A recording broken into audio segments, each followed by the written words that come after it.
Thanksgiving week. Happy Thanksgiving. Lots of things to be grateful for this year. I think I'll save those for another post. But I actually wrote an email last night about all the things I'm grateful for. And as much of a, I believe the proper term is clusterfuck, that 2020 is and was so much to be learned. And the reflection and the thinking and the processing about what occurred and what shouldn't have occurred and what we have control over and what we don't have control over, that's a big one. And that's really, and I wasn't planning on leading in with that, but that's what these last three posts have been about. You know, with the election that was coming up, with everybody's reaction, it's like we've got to control the things we can control, and we've got to influence the outcome, right? And if we get better at understanding what we can control, then we can better determine the outcomes that we want and need. And if we understand that we don't control the outcome and we've done everything we can within the process, then we take a step back and we evaluate our process if we didn't get the outcome. But sometimes we have to let the outcome go. It's really, if you think about it, that should be your biggest takeaway from 2020. I was even thinking of starting this way. But it really should, right? Is take control and understand of the things you can control, the process, right? You can control the input. You can't, well, that's too broad. We can definitely control the input. We can't always control the output. And our business, our front desk, our patient's experience is a perfect example of that. So let's go a little deeper into this today. I think last couple of weeks with really digging into controlling the process, right? You control the process, not the outcome. You need to write that on a sticky note, put it on the bottom of your computer, something, right? You control the process, not the outcome. Now, the better dialed in the outcome is, the better you can dial in the process. The better you understand the process, the better you can predict the outcome, okay? But the control part, you control the process, right? It's just like treating a patient. It's no different. The business is the same. So let's think about this right now. When it comes to your business, when it comes to your physio business, right? What is the desired outcome? And I touched on this over the last ones, but I want to look at the bigger picture. The whole process, the patient life cycle, right? That's the overarching process that you need to consider within your business. Then you say, what is the desired outcome of that? And that's where people have trouble, right? And it really shows, when I start to ask people that question, really shows where is their focus, right? Okay, well, what's your metrics of success that you're looking at? They tell me visits and units billed. If those are your desired outcomes, you're not running You're not running a business based on your patient and their life cycle, right? Units billed and visits, no. Those are data points that you probably need to consider for things like vacancy and, for projection and understanding your revenue stream, but those aren't metrics of success for a business that's focused on a patient, right? And patient success, right? Business success flows from patient success. So that desired outcome of your patient life cycle has to be patient focused. Units billed and visits are not patient focused, right? So again, let's take a step back. So what is the desired outcome of the process that we're looking at? Well, if the process is the patient life cycle, then the desired outcome, I will state, is a completed plan of care. Now, that's the big picture. So we got to get focused on the right outcome, because as we go down now, here's where we start talking about visits or lack thereof, or units billed. As we start to go down from the higher level patient life cycle to completed plan of care, as we start to look at the phases of this patient life cycle, then we've got to start making these individual objectives and goals for these phases. We've got to figure out what are the KPIs of those steps, right? So let's go back to phase 2, which is that front desk, right? So if I understand the patient life cycle, if I understand there's an attraction phase, there's a selling phase, right? There's a phase 3, which is the course of care phase, and then phase 4, which is a post-course of care phase. If I understand all that, I say, okay, great. Those 4 together make the patient life cycle. So if I bring them down, all the objectives and goals which within those phases have to point towards a completed plan of care. Simple enough. So let's go to phase 2, because that's the one I love talking about. The objectives for phase 2 to work someone towards a completed plan of care cannot be to get people scheduled. Getting people scheduled does nothing but put them on the schedule, right? Think about this for a second. Does that move people towards a completed plan of care? You could argue yes. I'd go, well, let's dig a little deeper. What needs to be the objective of this phase, right? Well, it needs to get people to arrive. So again, your front desk team who owns phase 2 and is looking at this bigger outcome, desired outcome of a completed plan of care, needs to be managing each phone call with the mindset that I need to get these people to arrive. So now again, that scheduled thing is like saying we measure visits. We don't get people scheduled. We put people on the schedule so that they will arrive, right? We put people on the schedule so that we start their journey within this company so they will arrive, pay, stay, and do our marketing with us. Think about a completed plan of care now, right? And where that all leads to. So the mindset of the front desk, again, is I understand this life cycle, understand that we're working people towards a completed plan of care, and I understand that I need to get people to arrive, and I ask you, what do you need to do to make these things happen? You tell me. I have to start to build a relationship with this person on the first phone call. I have to be a problem solver, right? I have to set the provider up for success, right? Those are the objectives of phase 2. Now, within that, getting people on the schedule is a step in that process. Did you get on the schedule? Did you get them on the schedule? That's a yes or no. If no, what are the follow-ups? So again, the mindset has to be moving people towards a completed plan of care. So getting people to arrive. So this is that, right?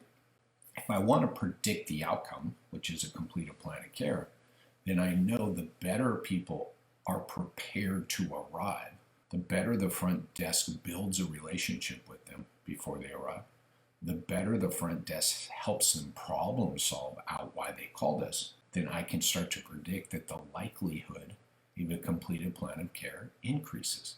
How can I increase that more? I can make sure the provider, when the provider greets his patient at the start of phase 3, right? What are their objectives? What is their mindset, right? If I tell the provider the mindset is visits, that does nothing for completed plans of care. Visits just mean you have slots full. You don't care if it's a current patient, you don't care if it's a new patient, you don't care anything, you're just filling slots. So if I tell anybody a KPI is visits, it does nothing to move people towards a completed plan of care, and nobody can prove it otherwise.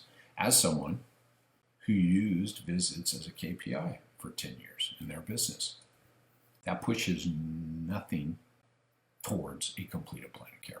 Visits are for figuring out your capacity and figuring out cost per visit. That's it.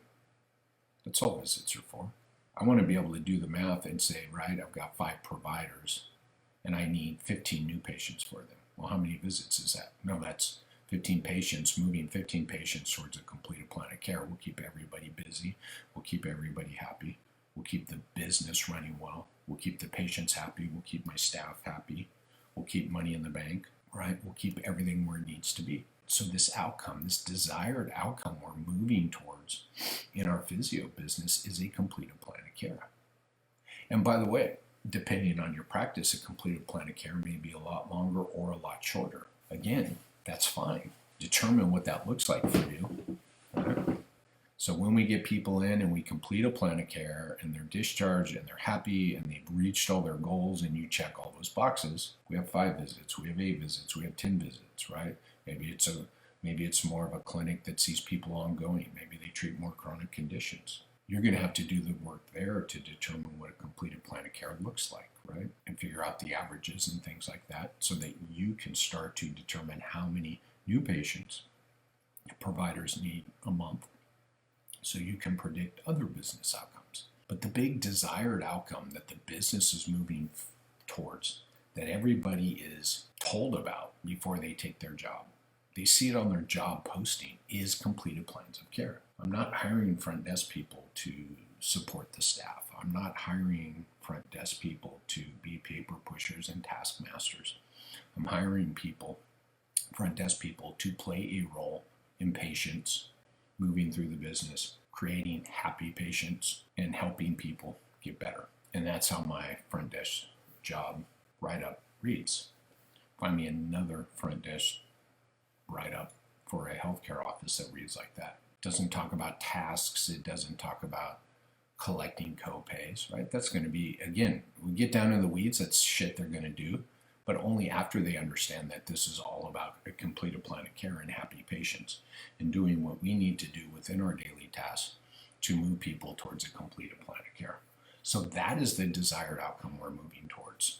And as we talk about controlling the process and go, that's really important, and I go, yeah, and you go, I got good control on my process, and I say, okay, what's the desired outcome?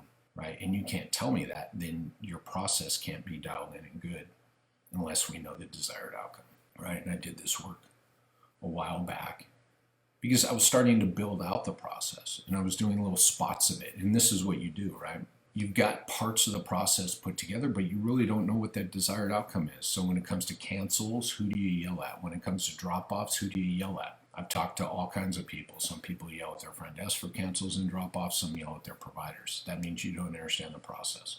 If you tell me you're measuring visits and units billed, and those are the primary KPIs your providers have to report back to you, it means, that we're questioning the desired outcome you're moving towards, because that's not going to do anything for patient success. That's all business success, by the way. Units billed is business success. Visits is business success. You guys have been around long enough and been following me long enough to know that the only way we get business success is through patient success. So we need to move those metrics and those KPIs up the ladder. And yes, we will look at unit billed as a business, but only after we've dialed in the process for a completed plan of care. You see where I'm going here, right? Everybody builds out the units, builds the visits and everything, and builds a process around those. Then I say, what are your desired outcomes? Well, to take care of people. I'm like, but you built it all around the business goals, right? Your process doesn't have the people in mind. And this is what I say about a lot of clinics that are looking at units built, right? The process you should have had in place, the goals you should have been working towards pre-chaos.